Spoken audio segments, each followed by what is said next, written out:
السلام علیکم ناظرین، آج ہمارے ساتھ جامعہ مسجد رحمان پٹی ڈاؤن کے حافظ خطیب صاحب ہمارے ساتھ موجود ہیں۔ تو رمضان کے حوالے سے گفتگو کریں گے۔ آج 2025 رمضان کا 8واں روزہ جا رہا ہے اس وقت، اور پہلا عشرہ اختتام کے قریب ہے۔ تو ہم حافظ صاحب سے التماس کریں گے کہ وہ ہمیں بتائے کہ پہلے عشرے کی دین میں یا قرآن و سنت میں کیا اہمیت ہے اور اس کی کیا فضیلت ہے۔ جی آپ جی بسم اللہ الرحمن الرحیم۔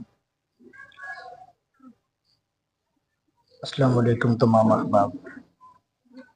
یہی ہے کہ پہلا عشرہ رمضان المبارک کا رحمت ہے، اور اس میں الحمدللہ ہمیں چاہیے کہ روزے، نماز، قرآن پاک پڑھنا چاہیے، اور الحمدللہ بسلسلہ اللہ تعالی ہم پر اپنی رحمت فرمائے اور ہمیں بھرپور روزے، نمازیں، قرآن پاک پڑھنا چاہیے۔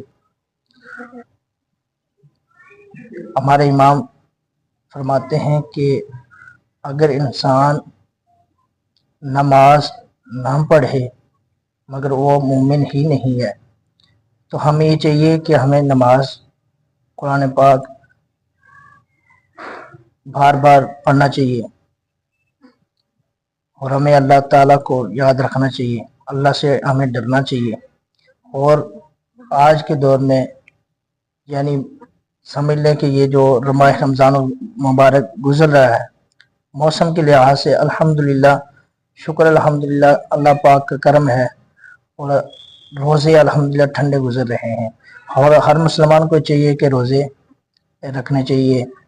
یہ فرضی روزے ہیں، اللہ تعالیٰ کا ہمیں شکر گزار بننا چاہیے، اور ہر سانس کے مطابق ہمیں اللہ اور اللہ کے رسول کو یاد رکھنا چاہیے۔ والسلام۔ جی شکریہ آپ